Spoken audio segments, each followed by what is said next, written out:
The race is on, and Lewis Hamilton took his second victory of the 2021 season after passing both Max Verstappen and Valtteri Bottas in the Portuguese Grand Prix. But what does it tell us about the balance of power between Mercedes and Red Bull? I'm Edd Straw, and joining me to answer these questions and more are Scott Mitchell and Mark Hughes. The Race F1 podcast is brought to you by Escapade Living.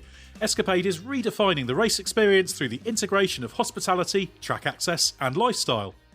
Escapade Silverstone will overlook the famous Cops Corner and Maggots and Beckett's complex and offers the ultimate private space that can be enjoyed with friends and family. It heralds a new era of motorsport adventures. To find out more, go to escapadeliving.com. With no dashes, just escapadeliving.com.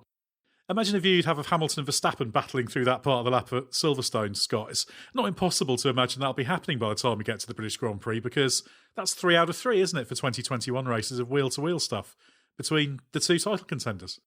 Yeah, it's not a bad strike rate so far. We've been spoiled with how the 2021 season has started. I think we were all obviously massively hoping that they were finally going to go at it, but I think 3 races in a row, actually seeing them fight for position, fight for the win, ultimately, I know it was for second place today at the moment, but let's face it, they were going to catch and pass Valtteri Bottas. So, yeah, long may this continue. If it's still going on like this at Silverstone, then I think everyone's going to be pretty chuffed. Mark, it does go to show that once you get cars with similar performance levels, you do get the kind of racing that people want to see. Even Max and Lewis are loving the experience, perhaps even a little bit more than you're loving the experience of the world's most echoey hotel room that you're recording in. Yeah, absolutely. Putting up with a bit of echo is probably worthwhile. It was a pleasure to be here and a great race to watch. And it hinged on a few factors. I don't think it hinged only on performance. I still don't think we can definitively say which car was ultimately better. I suspect this weekend it was the Mercedes, but I don't think that's the reason that it won. I think that there were several ways the Red Bull might have won, and it was just the way things played out. Hamilton needed to sort of up his game a little bit to once he hadn't set pole, he hadn't won the start, and he'd been demoted a place on the restart. So it looked on the surface of things unlikely that he was going to win from there. But this is an unusual track, and there's very little tyre deg here, and if you've got the performance, you can run close behind another car. We saw it last year, and those factors sort of played into Lewis's hands, and in combination with a little wobble from Verstappen, it allowed Lewis to get the place back, and then subsequently to overtake Bottas for the lead as well. And then he had Lewis then had Valtteri in between him and Max, and that really was the race won, and it was just a question of who between Bottas and Verstappen was going to be runner-up.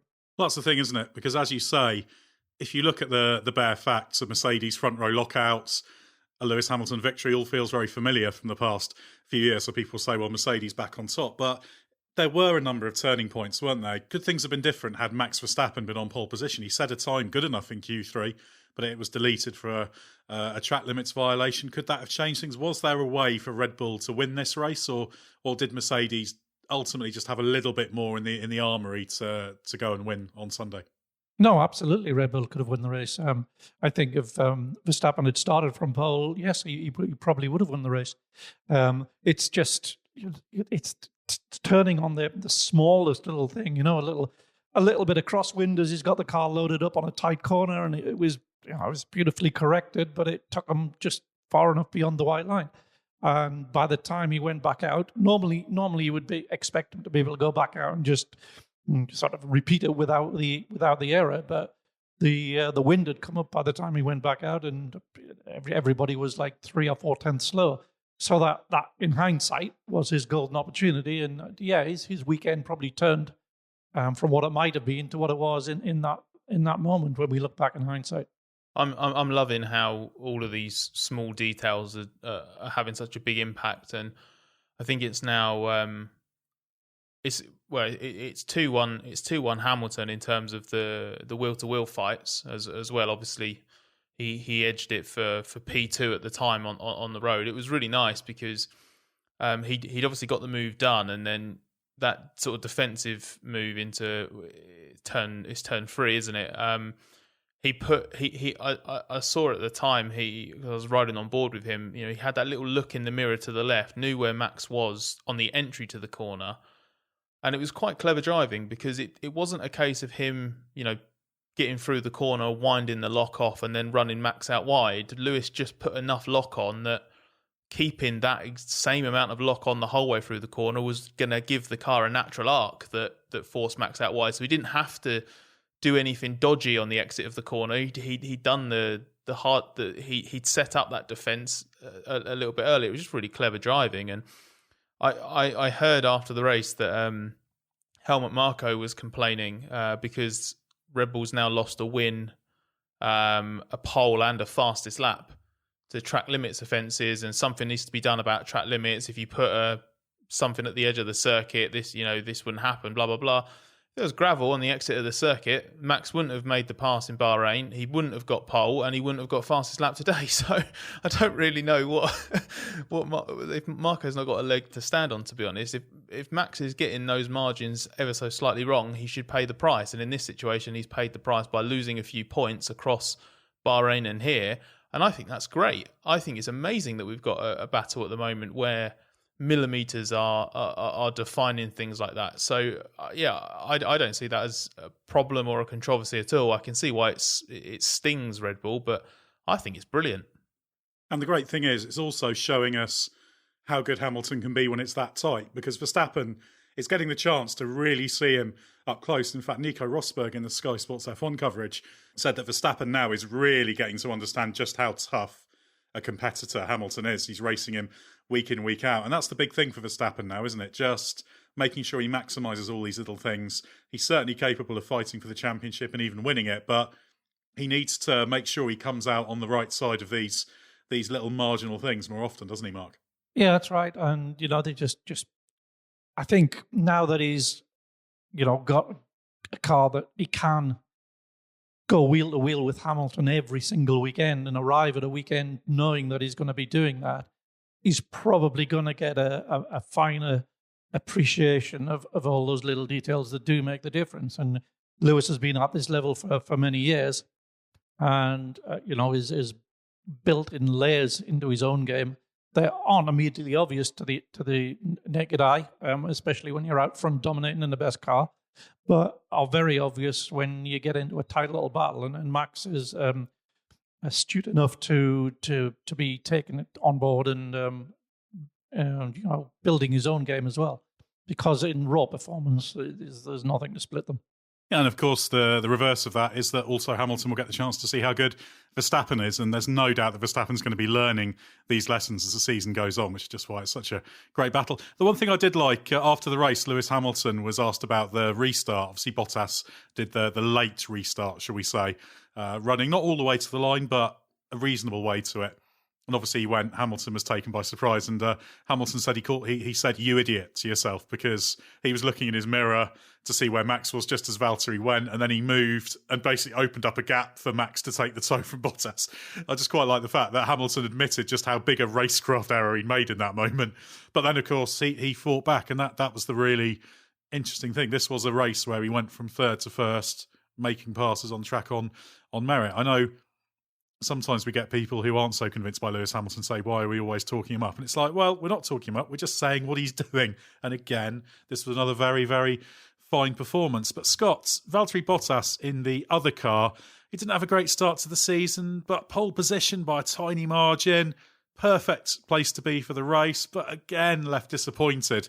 This is the latest in the long-running series of Valtteri Bottas sympathy corners we've had on this podcast. But why did it go so wrong for him? Why did he end up once again being the third man in that battle up at the front? I don't really know. I don't think he knows either. If I knew, based on what he said after the race, if I knew, I'd be able to tell him, and that might make him feel a bit better. Because I know that immediately after the race, anyway, he was baffled by why he didn't have that pace in the first stint, which just meant that he wasn't able to he wasn't able to build a gap, which is what we normally see the lead car do at the start of the race. But obviously, he was struggling to he was struggling to get out of DRS range, and just sort of stayed vulnerable, really, which I think just set the tone for his race. And then once he'd fallen behind Lewis, it was obviously the priority was just to try to keep Verstappen at arm's length. But Toto Wolff said afterwards that, sort of indicating that Mercedes didn't help Bottas because he wasn't done on the undercut in terms of Verstappen passing him while Bottas came out of the pits, but obviously it meant that Verstappen was able to attack immediately and got the place on Bottas's outlap. So that was crucial. And then there was some kind of engine glitch, wasn't there, where some kind of sort of, I guess, safety mode briefly kicked in and seemed to cost Bottas some power. But I don't really know the full story. It cost him 5 seconds. It was an exhaust sensor, a faulty exhaust sensor, which cut the engine power into exhaust safety mode, and it was quickly understood to be a sensor failure. So he just sort of Control-Alt-Delete switched it off, and the power came back, but it had lost him about 5 seconds. But he'd already lost the place by then, and it didn't look as though he was about to get it back. So it cost him a bit of time, but I would say that was all. He lost 7/10 to Red Bull in the pits, and that 7/10 might have been the difference. To when he came out so closely ahead of Verstappen, but on cold tires, that had he had that extra 7/10, he may not have needed to have been so optimistic in his braking into that corner. But while Bottas was unsure why he struggled at times, obviously there were separate problems as well. But this does fit in with the Bottas pattern, doesn't it? Very, very quick in qualifying. And then it was a bit of a gusty day, a bit of wind to adapt to. We talked before about this, that Bottas just isn't as adaptable a driver when the conditions are varying a bit as Hamilton is. So could it just be that, Mark, that it was just this wasn't a Bottas kind of race to win? Yeah, I mean, the greater the driver, the better they are at improvisation. And you get some drivers who can get very, very close to the top level if they're allowed to get into their own groove and conditions remain relatively stable, and they can chip away at perfecting it. And because they have a very good understanding of the technicalities and a very good technique. But when it becomes about reacting to quickly changing variables, and that's when you see the great drivers, able to adapt. And he's in a very fortunate position that he's in a great car and has been in a race-winning car for the last few seasons. But he's also in the unfortunate position that he's fighting one all-time great as his teammate and another one as a rival in another team.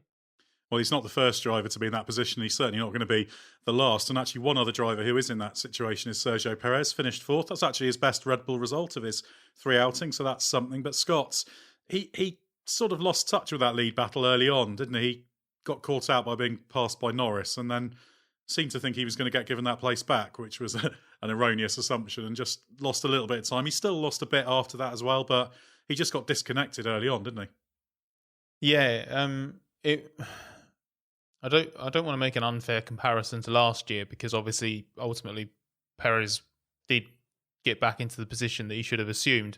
It was a little bit reminiscent of those moments where Alex Albon, for example, would have to fight his way into being ahead of that midfield group, and he'd be well behind by the time that happened. Obviously, on this occasion, Perez didn't spend a huge amount of his race out of fourth place, but it was just enough to make a difference. And it was like when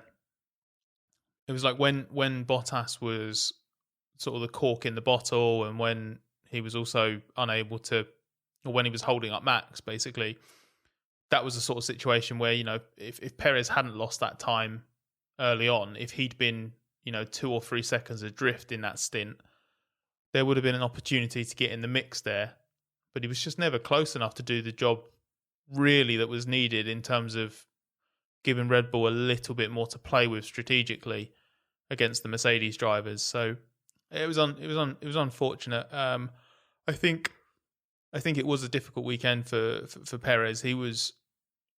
It's very similar to after qualifying, really, because after qualifying he was quite glum actually. He didn't really want to buy into any of the positives, or try and use X or Y as a reason to be happy about it.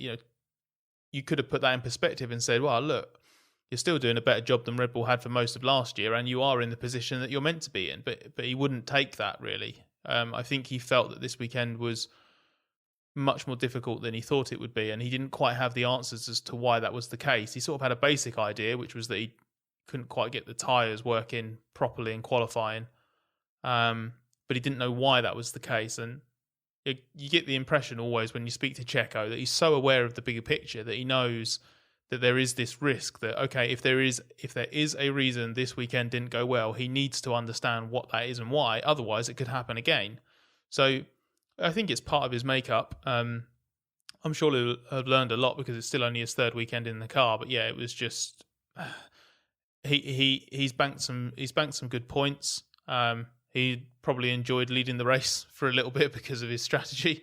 But yeah, he was never the rear gunner that Verstappen needed in that fight. And ultimately, difficult as a start as Perez has had, he's still got 22 points. And I think Albon only managed 105 in all of last season. So that shows how much better as a baseline Perez is. And he'll keep getting better. But yeah, the big story, it's just this next layer in the season, isn't it? It's Hamilton versus Verstappen.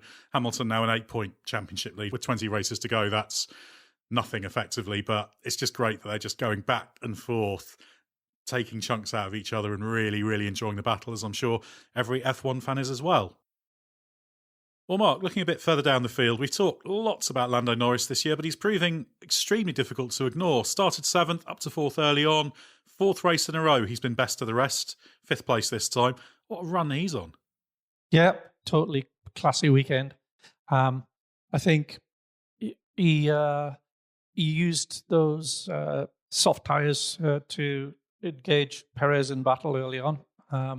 And then once he'd done that and the Red Bull had started to pull away, he just set about consolidating his place. And he never looked in any danger of losing that best of the rest tag, did he? And he was, I think, I spoke to him after qualifying, and he was a little bit disappointed in hindsight they didn't opt for the mediums in Q2, because if they had, he would have had 2 runs on the softs in Q3. And he felt he could have been significantly further up the grid.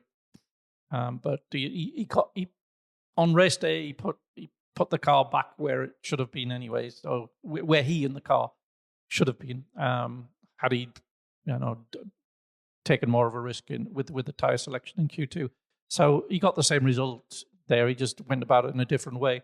But yeah, absolutely in control of his weekend, maximised the result from the car, and just never looked anything other than totally in control. It's the thing I quite liked about all 3 of his races this year, that early on he's had to do a little bit of work to establish himself in that lead midfield position. Obviously, he lost a few places off the start at Imola. He had to get through Leclerc in Bahrain. So he's kind of doing a bit of everything this year, Norris. That's what's really impressing me. And this consistency, we've always seen these peaks from him, but he'll be a little bit up and down. And yeah, it's going to be really interesting to see how he stacks up against Ricciardo once Ricciardo's there. But Scott, Daniel Ricciardo ended up 9th in the race. Horrible Saturday, fell in Q1 and was generally very, very puzzled about it. But it's not getting any easier for him, is it? No, and obviously made it hard work for himself getting knocked out of Q1, which he quite rightly described as unacceptable. I think there were a couple of factors that sort of contributed to that. He didn't have the tidiest lap. I think he was a bit frustrated with some traffic, and I think he sort of suggested that the team has also admitted that it's not quite been able to find what he needs in the setup. So there is still something in the car that's missing. But even with all that said, he shouldn't have been so far off in Q1 that he got knocked out, and he knows that, and he admitted that. So I think the problem he's got at the moment is that he just doesn't feel like he's able to take that car where Lando can take it, and he feels that it's on a bit of a knife edge that Lando's able to drive around a little bit better. Initially, after qualifying, Ricciardo was sort of suggesting that this is something that's going to need upgrades to fix for him, because it's about driving style, and there's only so much adaptation that he can do to drive around the limitation that he feels, and that he wants upgrades to sort of, because the upgrades ideally will fundamentally change the car characteristics, not hugely, but enough to give him that feel and confidence. But now he's actually talking about having some ideas on what to try in the setup. I think he wants to tweak the suspension, or he says he says it's somewhere in the suspension that he thinks he can make a change that brings a bit more out of it. He's struggling with locking the brakes a little bit, losing the rear. So it's just not coming together. It doesn't sound like it's particularly joined up, for want of a better way of putting it. But as he says, he's excited to go to Barcelona for the first time, given how often they drive the cars there.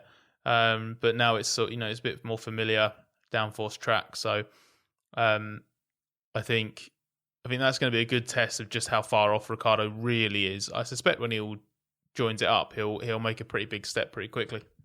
Ultimately, it'll all be in that corner entry phase. He's talked a little bit about experimenting with different driving styles in the sim, and he was actually relatively content with the progress he was making through practice. So Q1 was a little bit of an outlier, but Ricciardo will get there, won't he, Mark? Again, all of these drivers who've moved are still saying variations of the same thing, aren't they? Yeah, he'll get there. It's all, as you say, it's always in the entry phase of the corner. It's usually into the slow corners, and it's just about getting the initial rotation on the car, which you have to be very confident to do, to be able to be precise enough to get just enough on without it upsetting the car and upsetting the rear. So, as we talked about it the last time, I think that impacts about how confident you are on the brakes. It impacts about how confident you can get on the throttle, and all those things. If you're not fully attuned, if you're not doing those things to the optimum, braking, turning in, accelerating, you'll be slow. And that's what we're seeing with all the new guys. And it's interesting, Ricciardo coming from a Renault to a McLaren feels that the McLaren's on a knife edge, because when Carlos Sainz went from a Renault to the McLaren, he found that the McLaren was much nicer, that the Renault was on a knife edge. So, it's just, I think, the different development directions that the cars go in, and it's the incumbent driver just goes with it and just feels the progressive development in the car, and just automatically adapts to it, whereas somebody coming in cold, especially with a day and a half preparation, feels it. And also, as Carlos Sainz has said a few times this season, it's amazing how differently different cars can produce similar lap times, which just shows how big a style difference. All the cars look ostensibly similar, but very, very subtle differences. When you're operating at this level, it's just so detailed and precise where they get the pace from. But Scott, Charles Leclerc 6th, Carlos Sainz, though, started in qualifying, faded to 11th. Medium tyre seemed to be Ferrari's enemy in that race. So how do you explain the strategy choice for the second stint? Was that a mistake, putting Sainz on the mediums? Yeah, in hindsight, it looks like they should have gone to the hards that had the set available. But it just looks like simply caught out by how much he would struggle on the medium, because Carlos said afterwards that they felt that switching to the medium at that time should have got them to the end of the race with no problem, but it didn't, and he wondered if part of the problem was maybe pushing so hard at the beginning of his stint. I think we've heard at various times this weekend, haven't we, that the drivers have had to be quite careful at bringing the tyre in. So if Sainz pushed too much too soon, it might have just sort of set the tyres basically on a fast-tracked path to a point of no return, basically.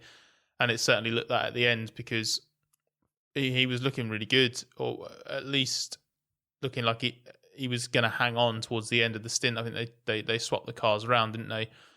with Leclerc getting ahead of Sainz, but it still looked like Sainz was going to make it to the end in the points, and then obviously the longer the race went on, the more he faded, and yeah, that was just his undoing. I do wonder whether the Ferrari pit wall was a little bit flat-footed there, because what you say about the philosophy of the strategy from Sainz's perspective makes sense, but also Leclerc after the race said, yeah, I really struggled on the mediums, having graining, all sorts of problems in the first stint. So I wonder whether that was one of those things where Ferrari needed to react a bit more and think, oh, hang on a minute, Charles is struggling on the mediums. Perhaps that's not the tyre for us, and maybe put Carlos onto the hards. Again, easy to say with hindsight, but perhaps not the sharpest move when you hear Charles Leclerc saying that sort of thing. But we should say, Mark, good for Carlos Sainz to have outqualified Leclerc, and I think it showed Carlos' strengths, didn't it? You did a great piece on the race website, so therace.com. Don't forget the hyphen if you want to have a look at that, about how that battle played out on Saturday. And it really was interesting how you drew on the threads of the respective strengths of those drivers and why Sainz's way paid off and Leclerc's for once in qualifying didn't. Yeah, and I think he's just, because Carlos is still in a learning process and because he's very diligent about how he's going through this, the familiarization phase, it was almost as if the unusual demands of this circuit, low grip and very windy, he just sort of that was encompassed in his learning program. So he's thinking about every corner all the time. Whereas Leclerc just threw himself into it, and it didn't work. I think had Leclerc, a bit like Lando, had they not been so conservative and opted to go through on the soft, I think he would have had a very different race. And his first run, he did try a Q2 run on the mediums, but he hit traffic and then locked up. So again, you talk about how weekends turn on tiny little details. Just being in that part of the track where there was another car at the wrong time in Q2 probably made a huge difference to his weekend. And I think he quite feasibly would have been finishing where Charles finished had that not happened. But instead, he's faded out of the points. Yeah, Charles Leclerc, of course, 6th place, more valuable points for him, but a few unexpected cars behind him. We've talked a lot about how disappointing Alpine has been, but when it came to life in Portugal, Esteban Ocon 7th, Fernando Alonso 8th. Where's this pace come from, Mark? They are always very good on slow corners anyway, and this is the speed range of the critical corners on this track does suit them, but even so, that was still a surprise. They've got an updated diffuser on the car. They were pretty up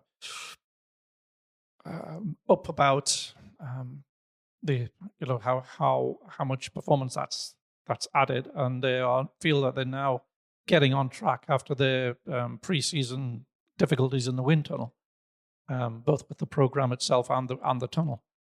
So yeah, what we're maybe seeing now is the actual genuine continuation of where they were at the end of last season, rather than the stuttering beginning that we've seen. But let's reserve judgment on that, because we go to Barcelona where the important corners are a lot faster. So let's just see if that carries through to there, or whether it goes back down to where we've seen it in Bahrain and Imola. Yeah, Fernando Alonso wasn't especially upbeat about this being the new regular level for the car, but he did accept that some of the changes on the car, including that tweaked diffuser, had also paid off. So interesting to see, although he's particularly keen on sharpening up his qualifying act, because he said in Barcelona and Monaco, if I do badly in qualifying, I'm not going to come through. So he really needs to get that edge of pace. And of course, he set a lap good enough for third in FP3 that was then deleted. So he was looking really, really sharp, but then, of course, didn't even make it through to the top 10 in qualifying. So good race drive, but still Fernando very, very happy to talk about the fact that he's still got some more sharpness to find, and I'm sure he will. Scott, AlphaTauri, that seemed to be the car for all seasons based on what we saw in the previous races, but in Portugal, really, really hard work for Gasly even to score that 1 point that he got. Just seems that track's found the unsweet spot, the one unsweet spot in that AlphaTauri's armoury. Yeah, I think that's exactly right. It's a shame because they obviously had such tremendous potential in the first two races and didn't produce. So actually, Gasly came here and had arguably his cleanest Saturday-Sunday combination of the season so far. It just so happened to be at a time when the car wasn't working as well. So disappointing. I think particularly disappointing to see that obviously Yuki Tsunoda's had an up and down rookie season so far, and just was never in contention. Given how strong his debut was, you wouldn't have pegged him fighting George Russell's Williams early on, would you?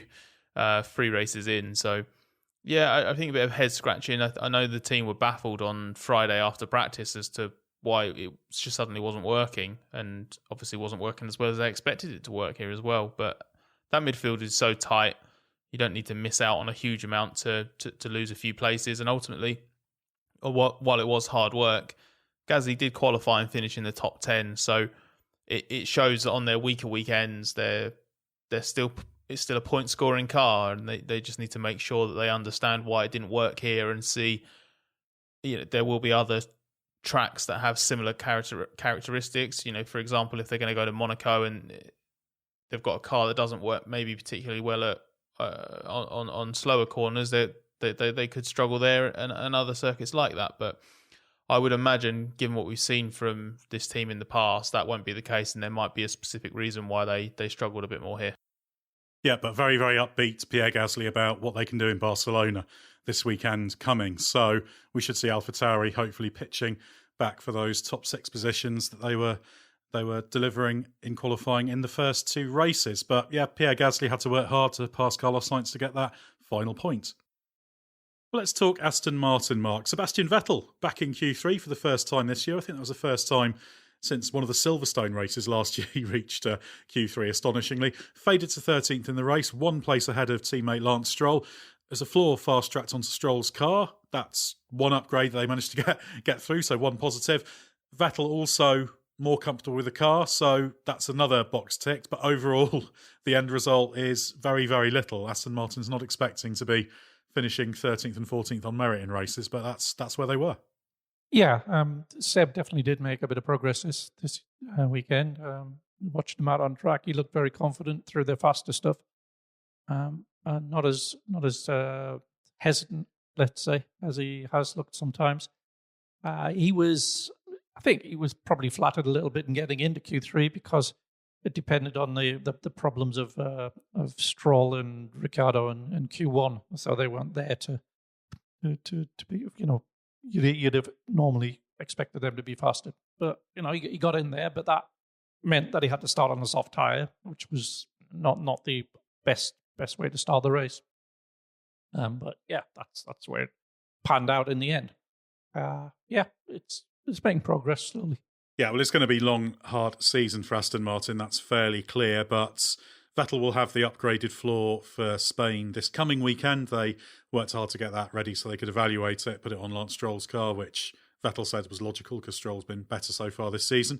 So, yeah, makes sense to put it on his car. But Scott, looking a little bit further back, Mick Schumacher, lowly 17th, but in a Haas, that's pretty good. Past Nicholas Latifi in the closing stages. So a strong race, his first error-free race. Really confirmed that he's putting together a quietly assured rookie season down the back of the grid, didn't it? Yeah, I think it was important to get that clean race in because he'd shown sort of flashes in Bahrain and Imola that he could actually do something quite impressive, but unfortunately he spun in both those Grand Prix. So not only did that mean that we were seeing his pace out of context because he wasn't fighting or trying to hang on to the tail of the midfield, but they were also mistakes. So it meant that he'd made errors and it wasn't a great all-round performance. But Imola in particular, I was really impressed by because there was a big pace step there and he left Nikita Mazepin for dead in that internal team battle. But for that spin under the safety car at Imola, the race would have been really impressive. I talked about this, I think, on the last podcast that we did. So to come into to Algarve and then keep that going, have that strong race, and nick ahead of Latifi, who made an error, and that's how Mick got past him. But Mick was there on merit, harrying him and pressured him into that mistake. So I think he can be. I think he can be rightly proud of that performance, and I think it's also quite encouraging for Haas because okay, Williams had a particularly bad day. And we know that when obviously George Russell does one of his mega laps and nearly sneaks into Q3 in that car, Haas isn't going to be racing that Williams, but it's a bit of an indication that as these guys get more competitive, and obviously Schumacher looks like the one who's actually going to do it, there's a chance for Haas to actually sort of snipe at Williams and maybe even aim for a Q2 appearance or something like that. And it doesn't sound like much, but I have to say, after what we saw in pre-season and what we were fearing after the off-season, it's probably actually a little bit better than I expected they might be fighting for this year. Yeah, well, they've just got to do what they can with that car and make sure they're in position to capitalise on problems for others ahead. And if you can pick off the odd Williams or whatever, then that puts you that one place closer to the points. But difficult weekend again for Nikita Mazepin. Mark, what do you make of his progress? The gap at the end of the race between him and Schumacher, 66 seconds, that gap slightly exaggerated the difference. But if you look at the first stint, he was still losing 3.5 tenths per lap easily to Mick Schumacher. So it's been a real struggle, even when he's not getting in the way of the leader.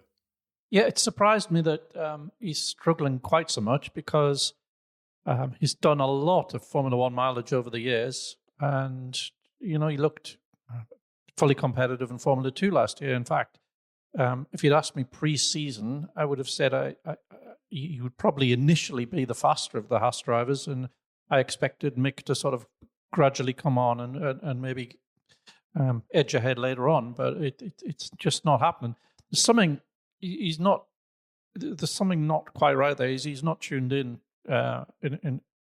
some way, because he's not naturally as far off Mick as it's appeared in the first three races. There's something fundamental not happening there. It's too far off.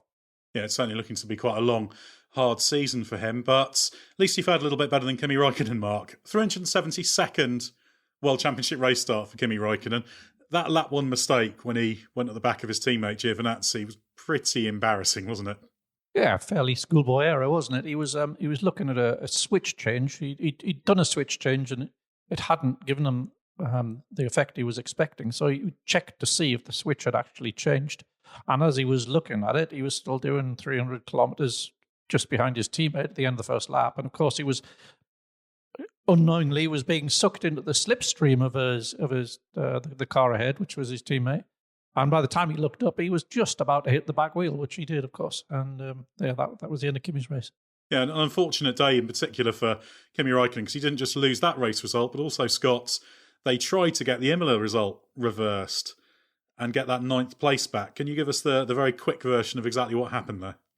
Yeah, well, the reason he's ended up with the same penalty applied that was applied to begin with, because even though they were successful in having it reviewed, the stewards then came to exactly the same conclusion because, unsurprisingly, exactly the same facts applied to the incident. So, the only it was weird that it was even allowed to be reviewed. Basically, it was reviewed because the stewards at Imola had said, "Oh, that this rule and penalty is always applied like this and has been consistently applied like this in the past."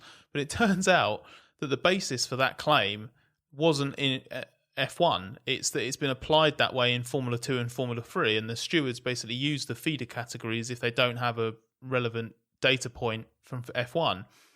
But in addition to that, it turned out that the stewards were wrong because the precedents from the feeder categories weren't from a red flag rolling restart. So, yeah, they got that completely wrong. So the stewards in Portugal said, okay, yeah, we appreciate that that's information you wouldn't have had, so let's revisit it. But unfortunately for Alpha, the base fundamentals of the incident in itself changed. Raikkonen did something wrong. Although the stewards have admitted that the rules were a bit contradictory, there was one saying that he had to do something by a certain point, but another rule kicked in that meant he couldn't do that. So there was this contradiction, but as the steward said, unfortunately, regardless of a rule contradiction, each individual rule on its own is clear. Raikkonen needed to follow them. He didn't follow them. He broke the rule, and the punishment for breaking that rule is a mandatory penalty, which is what was applied. So as much as they had sympathy and they saw the difficulty of it, it was exactly the same verdict again. So no points for Kimi or Alpha.